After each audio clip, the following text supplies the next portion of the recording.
ये प्यूवानी जो कुछ बता दिया वो सब कराची में जमीन के अंदर दवाई दी गई। ये प्यूवानियों को कौन ऊपर लाएगा? उनको भी ट्रैफिक दे सकता है क्या? यह पता है या नहीं? आप पुरुषार्थ करिए। आपको संकल्प आ रहा है तो संकल्प पूरा करिए। है?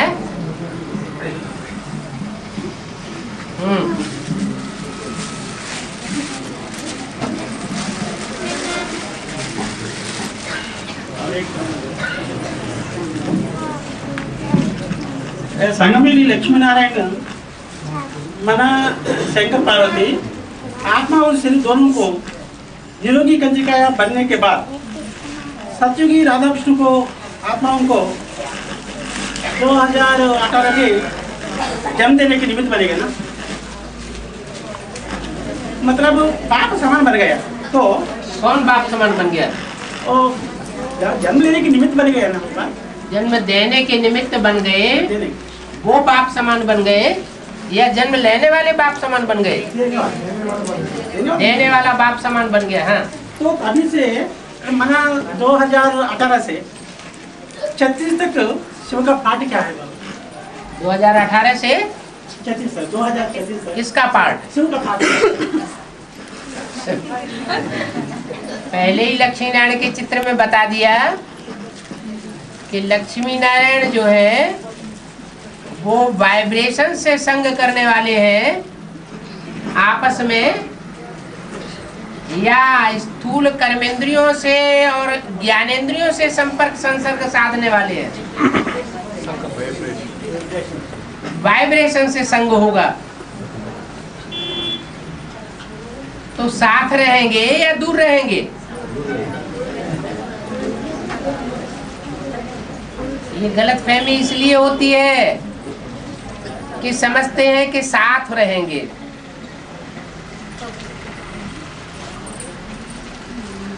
ये रुद्रमाला के जो मणके हैं और विजयमाला की जो रानियां हैं, उन दोनों के बीच में खास फर्क क्या है?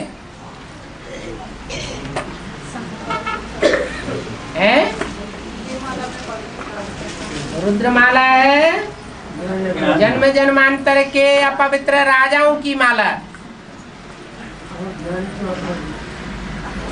भले ज्ञानी तू आत्मा है, लेकिन ज्ञानी रावण भी था।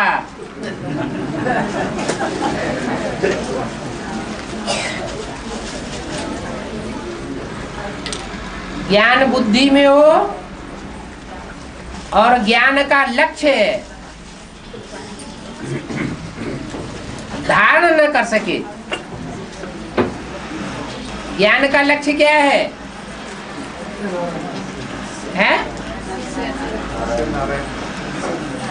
ज्ञान का लक्ष्य है पवित्र बनना,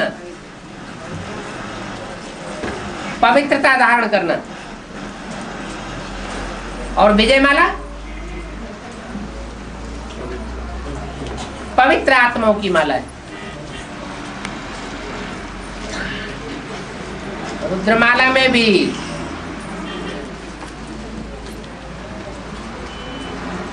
जो जो पवित्र बनते जाएंगे, विजयमाला में ऐड होते जाएंगे और उनके द्वारा राधा कृष्ण जैसे बच्चों का जन्म भी होता जाएगा।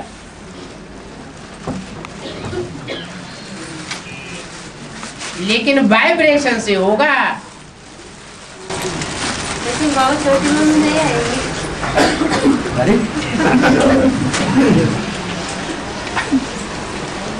और आते हुए नहीं। कहाँ आएगी?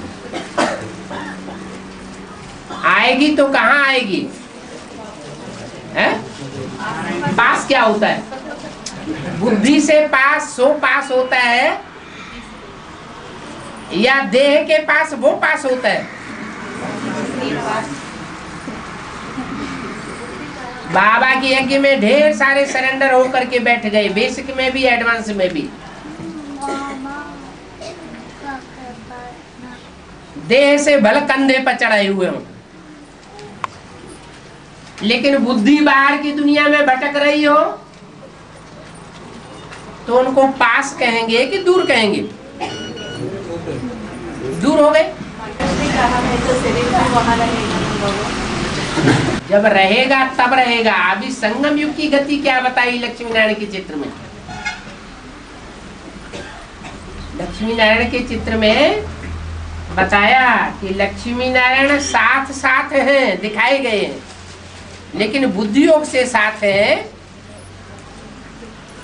या शरीर के साथ रहेंगे? बुद्धि योग से साथ रहेंगे।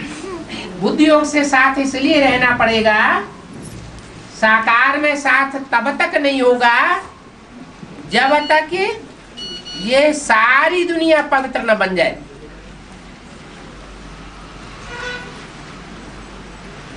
इसलिए उनको अंत तक तपस्या करनी पड़ेगी।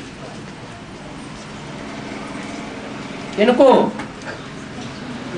रुद्रमाला के मणकों को या विजयमाला के मणकों को? रुद्रमाला के मणकों को।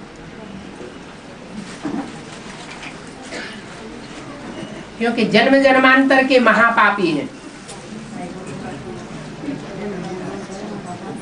राजाओं ने अहंकार में आकर के कितने पाप कर्म किए।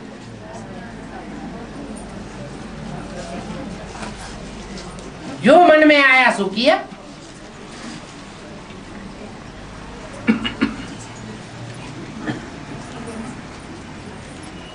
यहाँ शूटिंग पीरियड में भी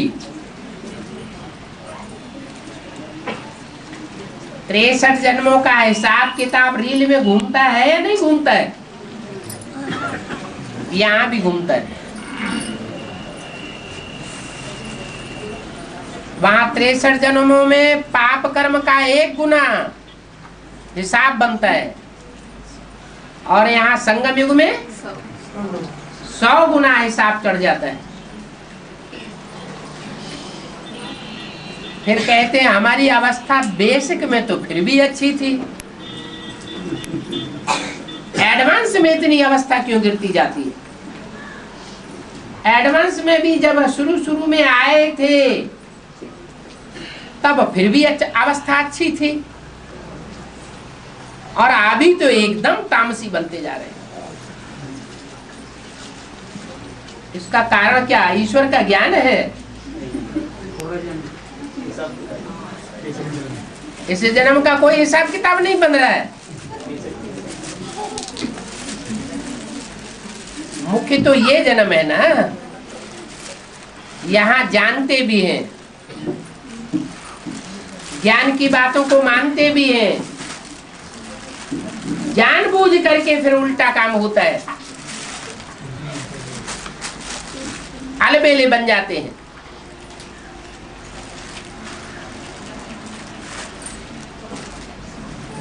तो ये हिसाब किताब पूरा कौन करेगा? कब पूरा होगा?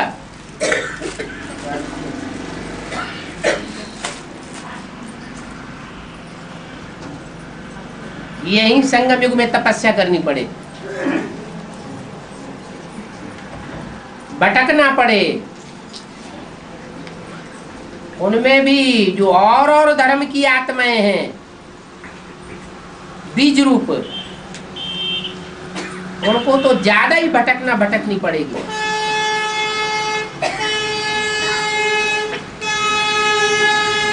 विधर्मियों के विदेश खंड में जाकर के भटकना पड़ेगा, ईश्वरीय सेवा करनी पड़ेगी।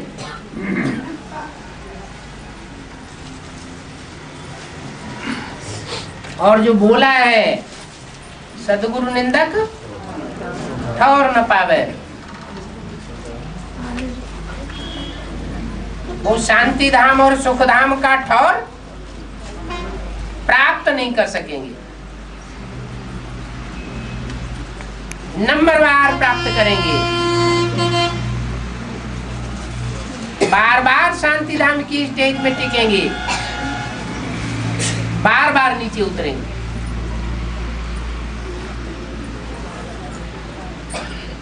तप कर राज, राज कर नरका। बार बार तपस्या करेंगे, बार बार ऊंची स्टेज पकड़ेंगे और बार बार नीची स्टेज में आवेंगे। ये देहभान सहज खलास होने वाला नहीं है। ये जन्म जन्मांतर के राजाओं का देहभान है।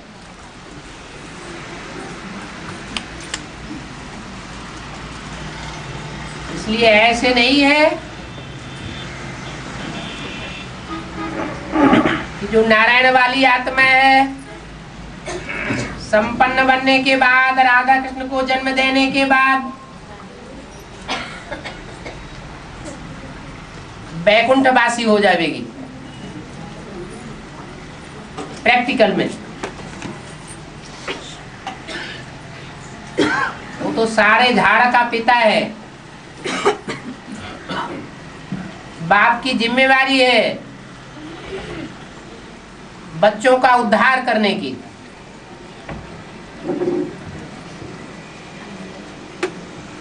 घर में आग लगती है तो बच्चों को बचाने की जिम्मेवारी किसके ऊपर है? ये भी सारी दुनिया में काम विकार की आग बढ़ती जाएगी।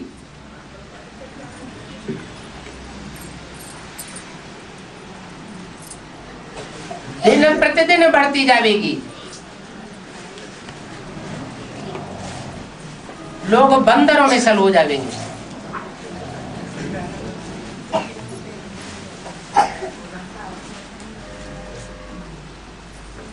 आखिरी परिवर्तन तो होना है।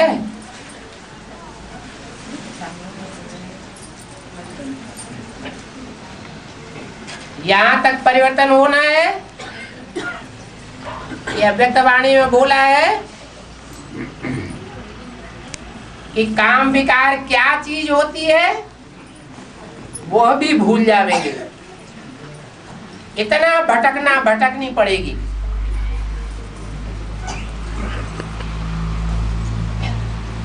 जब मौत सामने दिखाई देती है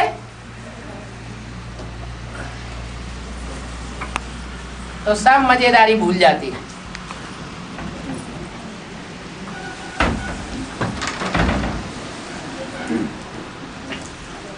इसलिए ऐसे नहीं समझना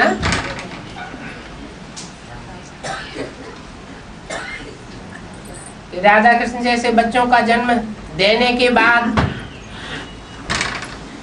जन्म देने वालों की जिम्मेवारी खत्म हो जाती है।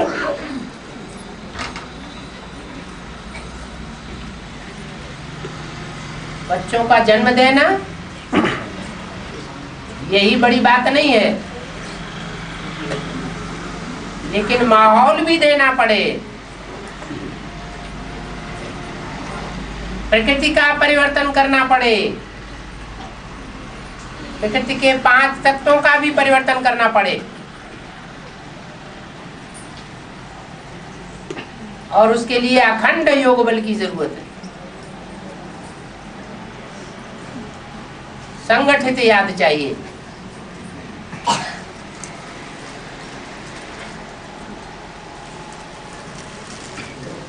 हुआ और देवियों में सृष्टि के 6 भाग कराया। जैनियों में सृष्टि चक्र को 6 भाग कराया। फिर कैसे में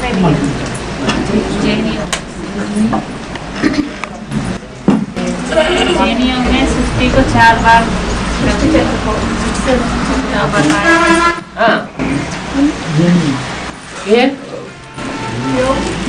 6 भाग किया। क्यों 6 बार किया? 6 भाग, 6 भाग। हिंदू ने 4 भाग क्यों किया? क्यों का तो कोई सवाल ही नहीं। 4 भाग 4 युगों को तो उन्होंने 6 युग समझ लिए। कहते हैं 3 युग, 3 आरे जो होते हैं, 6 आरों में सारी सृष्टि चक्र को विभक्त किया। कहते हैं 3 आरे जो होते हैं वो स्वर्ग के समान होते हैं, सुख के होते हैं, और 3 आरे दुख के होते हैं। जो सुख के 3 आरे हैं उनमें पुरुषार्थ करके मनुष्य तीर्थंकर भगवान बन सकता है। इसलिए पहले 3 आरों में उन्होंने 24 अवतार दिखाए। आखिरी अवतार महावीर का दिखाया है, आज से 2500 साल पहले। जबकि बाबा कहते हैं कि एक ही बार मैं अवतार लेता हूं।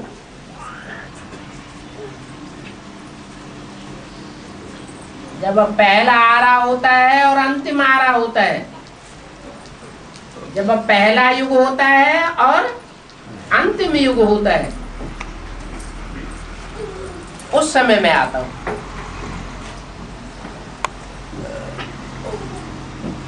जैसे हिंदुओं में 24 अवतार माने गए हैं, वैसे जैनियों ने भी 24 तीर्थंकर भगवान मान लिए हैं। सारी बातें कहाँ की है? यहाँ की बातें अलग अलग तरीके से अलग अलग धर्म संप्रदाय में उठाई लिए। और भक्ति मार्ग रहेंगे तो शरीर छोड़ना पड़ेगा बहुत ना। हाँ जी, भक्ति मार्ग के संस्कार रहेंगे तो शरीर छोड़ना पड़ेगा। क्या करने से भक्ति मार्ग में अवसर होता है? देह और देह का कोई भी चिंतन करने से भक्ति मार्ग जरूर आएगा। देह का होना याद आया और भक्ति मार्ग प्रवेश करना शुरू कर देगा।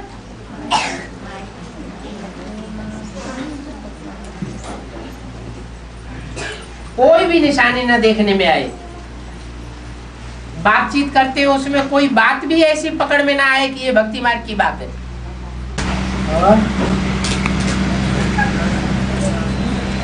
राजस्थान स्थापना 60 साल में होता है। राजस्थान स्थापना 60 साल में होता है। 40 संगम युग, साधारण संगम युग, संगम युग के बाद 60 साल होता है तो 2036 तक आएगी। उसको 25 वर्ष मिला। इसको 2036 को 2036 को 25 वर्ष मिला। मैं बताऊंगा क्या 25 वर्ष मिला? 25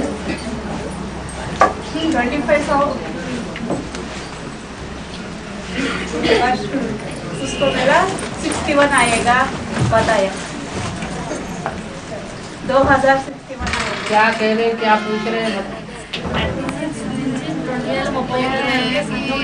हाँ, 40 वर्ष का संगम युग है। हाँ, उसको छोड़ करके मैंने 60 वर्ष अगला लेते हैं। 76 से लेकर के 36 तक। हाँ, हाँ। तो 60 वर्ष कंप्लीट होते राजधानी कंप्लीट होता है। हाँ, तो उसको 25 वर्ष मिलाने की बात की कि उससे 60-61 आता है करके। 25 वर्ष मिला ना? बोली में बोला मुझे नहीं इसमें 25 वर्ष मिला ना? कि जो 36-37 में 36-37 में 25। 2036 हाँ, 2036 में 25 वर्ष मिलाने से 60-61 आएगा करके बोले। 25 वर्ष मिलाने से किस ज्यादा संदर्भ में बोले ये तो पता नहीं। 2036 में अगर 25 वर्ष और मिला देंगे तो 36 के आगे नहीं चला जाएगा। वही 60 आ जाएगा, 60-61 आएगा ऐसे। हाँ, तो वो किस संदर्भ में बोले ये तो पता नहीं। आप काफी छोड़िए, आप जो बात पूछना है वो पूछिए। आपको क्या अटकता है? మీకేమర్థం లేదో అది అడగండి, అది కాపీ లేదా రాసింది వదిలేసి మీకేం అడగాలో అది అడగండి అందులో। 464 कैसेट में है। अरे कोई कैसेट में हो, अपनी बात तो बताओ, क्या समझ में नहीं आई? पूरा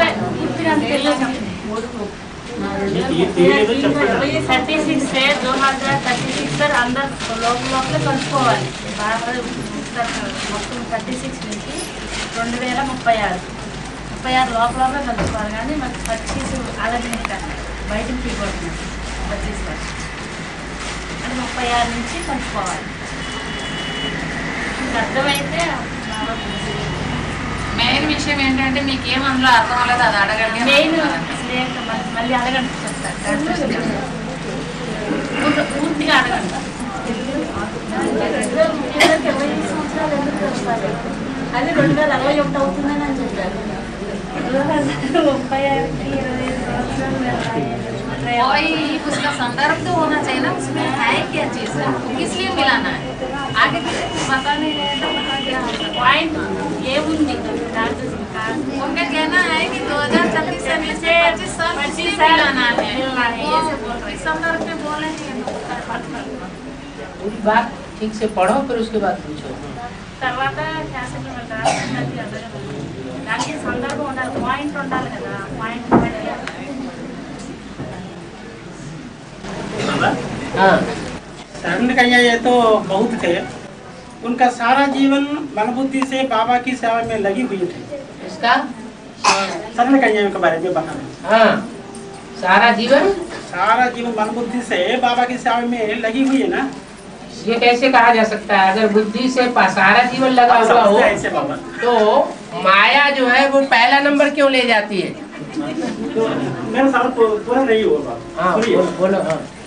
तो जब मौका मिलेगा तो गीता पाठशाला में आकर के अपनी अपनी प्यूरिटी ताकत से हैं?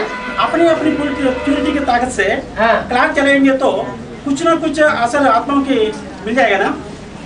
तो ऐसी सर्विस में करने में बाबा की सिम्बल लेना पड़ेगा ना, पड़ेगा क्या? जब मौका मिलेगा मासिक संगठन जरूर होता है ना अलग अलग स्थानों में, तो उस समय में अपनी अपनी प्यूरिटी से ताकत से क्लास चलाएंगे तो कुछ ना कुछ असर आत्माओं को जरूर मिलेगा। तो ऐसी सर्विस करने में बाबा की सिम्बल लेना पड़ता है क्या?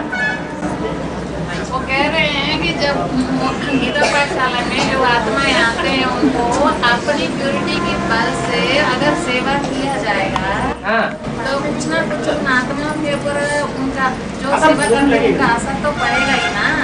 तो इसके लिए बाबा का श्रीमत लेना पड़ेगा क्या? गीता पाठशाला से और कन्याओं का क्या कनेक्शन? इसलिए मैं पूछ नहीं रहा हूँ नहीं, बाबा, गीता जब मौका पाठशालाओं मिलेगा से तो ऐसा कनेक्शन कन्याओं का कनेक्शन इसलिए जोड़ा जा रहा है। कनेक्शन नहीं है बाबा। हैं? जब मौका मिलेगा तो मौका मौका मिलेगा तो मासिक सेकंड हो रहा है ना। मौका जो निकालेंगे उनको मौका मिलेगा, जो मौका निकालने की फिराक में ही नहीं होंगे कि बाप का घर सो हमारा घर, तो उनको मौका क्यों मिलेगा? मौका निकलने की तो बात अपने ऊपर है ना, निकालना ना निकालना। अगर बुद्धि देह और देह के संबंधियों में रखी हुई है तो मौका निकल आएगा। अगर देह और देह के संबंधियों से परे जाने की बुद्धि है तो मौका आने की बात ही नहीं। जहाँ बाप स्वाहा होगा हम भी स्वाहा हो जाएंगे।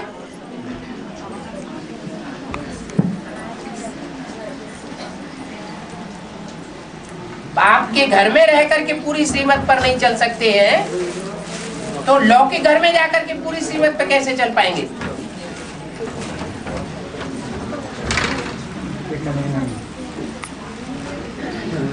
चल सकेंगे? नहीं चल सकेंगे।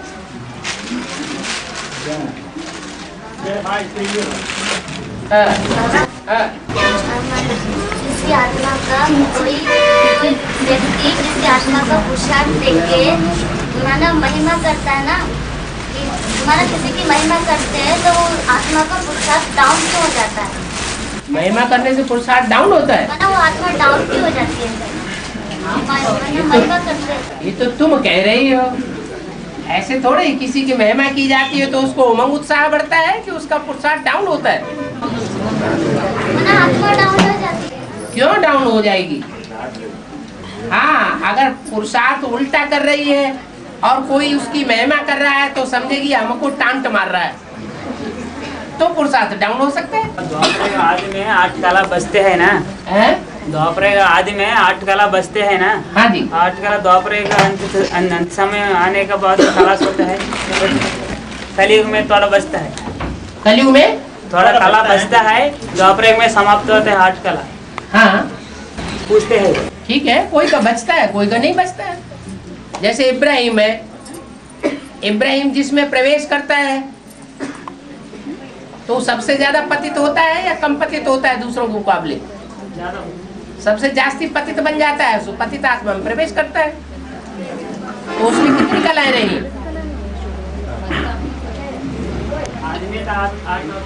और उसकी कलाएं तो उसी समय खलास होने लगी। जो नई नई आत्माएं ऊपर से उतर रही है उनमें फिर भी 8 कलाएं होती हैं, और वो द्वापर युग के आदि से ही कलाहीन जैसा होने लगता है। सबसे ज्यादा पतित बन जाती है आत्मा जिसमें इब्राहिम प्रवेश करता है, क्योंकि इस्लाम धर्म का बीज है। जैसे बेसिक नॉलेज में पवित्र रहने का नियम बनाया गया कि पवित्र रहना है, पवित्रता को फॉलो करना है। लेकिन जो यज्ञ के अंदर इस्लाम धर्म की जो आत्माएं थी उन्होंने इस पवित्रता के धर्म को तो फॉलो किया, लेकिन दृष्टि से अपवित्रता फैलाने का रास्ता निकाल लिया। मुरली में कहीं नहीं कहा कि एक दूसरे को बैठ करके दृष्टि देना इसको योग कहा जाता है, लेकिन उन्होंने रास्ता निकाल लिया। तो एक रास्ता बंद होता है तो इस्लाम धर्म में कन्वर्ट हुई आत्मा दूसरा रास्ता निकाल लेगी, पतित जरूर बनेगी। उनके पतित होने की क्षिप्र गति होती है। सत्युग के आज से ही वो जितना आंखों का सुख भोगेंगे उतना और धर्म की आत्माएं नहीं भोगेंगे। त्रेता के अंत तक आते आते एकदम नीचे गिर जाती है और इब्राहिम की आत्मा उसमें प्रवेश कर जाती है।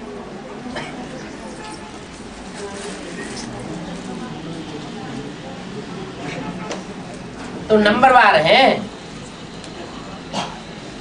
ऊपर से आने वाली आत्माएं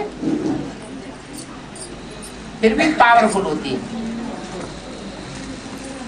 और जन्म लेते लेते सुख भोगते भोगते नीचे गिरते हैं। कोई तो ज्यादा ही नीचे गिर जाते, पूरी कला काया चट्ट हो जाती।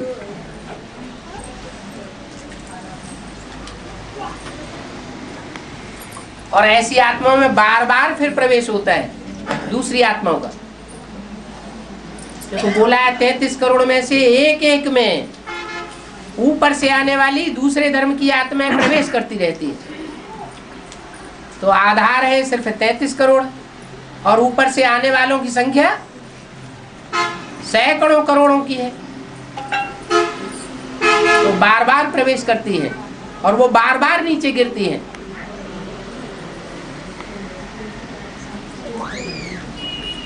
तो द्वापर के अंत में कोई की 4 कला भी रह जाती है, कोई की कला हीन हो जाती है। इसलिए बोला कलयुग है कलाहीन।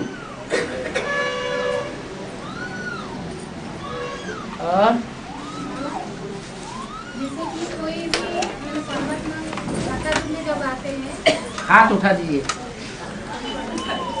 हाथ उठा दीजिए। कहाँ से?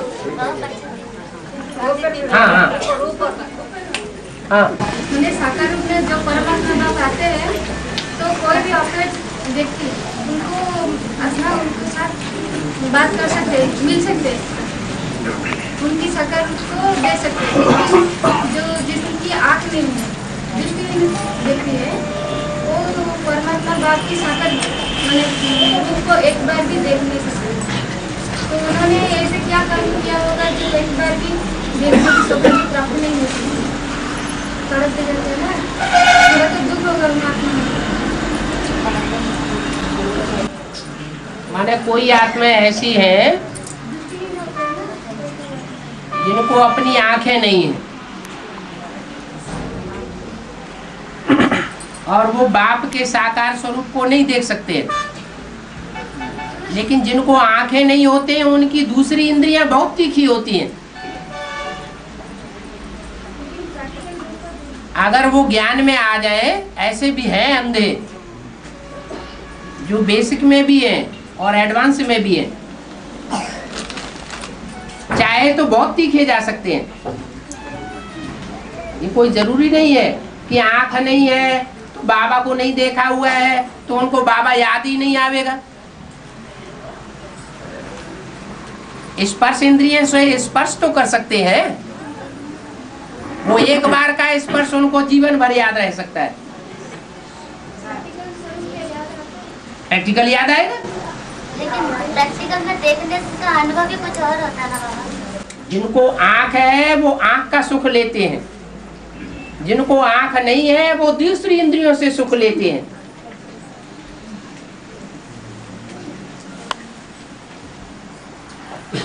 ईश्वरीय ज्ञान ऐसा है कि किसी को कम मिलने का चांस हो, ऐसी कोई बात नहीं।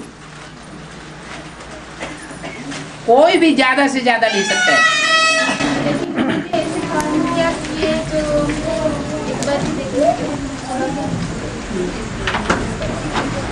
कर्मेंद्रियों से कुछ न कुछ दुष्कर्म होते हैं जिसकी सजा मिल जाती है।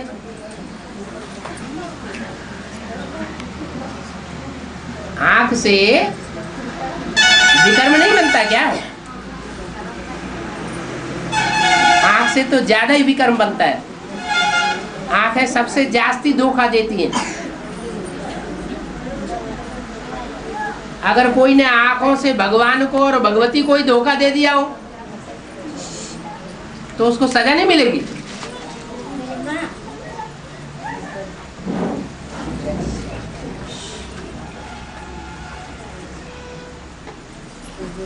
और दुनिया में ऐसे तो बहुत थोड़े हैं जो एडवांस में आए हैं, बेसिक में आए हैं, अंधे।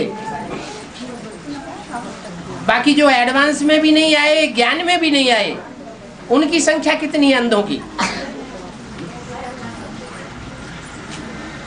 हजारों की तादाद में, लाखों की तादाद में। उन्होंने बेचारों ने क्या किया? कोई न कोई कर्मों में कमजोरी तो रही है ना, जिससे वो ज्ञान में भी नहीं आते, बेसिक में भी नहीं आते, तो एडवांस में भी नहीं आते, फिर देखने का तो सवाल ही नहीं।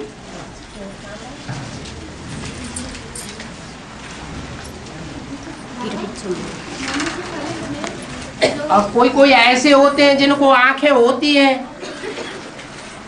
आंखों से देखते भी हैं, बेसिक में भी आ जाते हैं, एडवांस में भी आ जाते हैं, और फिर कहें कि हमें बाबा याद ही नहीं रहता, बाबा का चेहरा ही हमें याद नहीं रहता। तो अंधों से भी बदतर हुए कि नहीं हुए? वो तो अंधों से भी बदतर हो गए। हाँ जी। मनुष्य शरीर में जो 16,160 नस नाड़ियाँ रहते हैं, उसमें से आधा संकल्प चलन वाले और आधा विशुद्ध चलन वाले।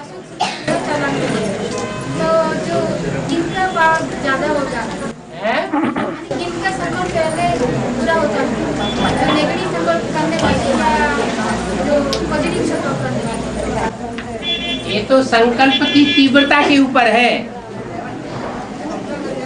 चाहे दुष्ट संकल्प करने वाला हो और चाहे श्रेष्ठ संकल्प करने वाला हो, लेकिन अगर संकल्प की तीव्रता है तो वो संकल्प जल्दी सिद्ध हो जाता है।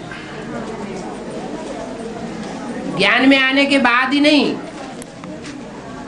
ज्ञान में आने से पहले भी ऐसे होता है।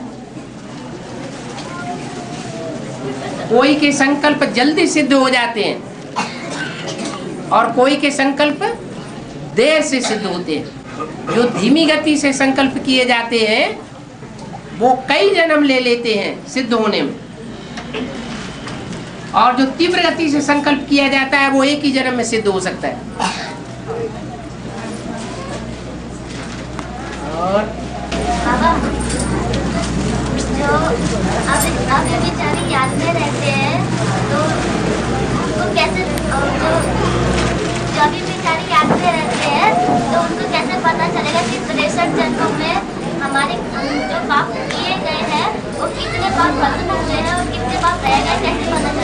खुशी बढ़ेगी ना, दूसरों को भी खुशी देगा, खुद भी खुश रहेगा। जिसने ज्यादा व्यभिचारी याद की होगी वो खुद भी दुखी रहेगा, दूसरों को भी दुखी करेगा। सब धर्मों से सुख देने वाला धर्म तो आज सनातन देवी देवता धर्म है, और उनकी मुकाबले विधर्म है ना, वो विधर्म में सबसे दुख देने वाला धर्म कौन सा धर्म साबित होता है? जो सबसे नीचे नीचे धर्म है, बाद में आने वाले, जो बाद में आने वाले धर्म है वो उतने ही ज्यादा दुखदायी है। जो पहले पहले आने वाले धर्म है, ज्यादा शक्ति होने के कारण खुद भी ज्यादा सुख भोगते हैं और दूसरों को भी सुख देने के निमित्त बनते हैं।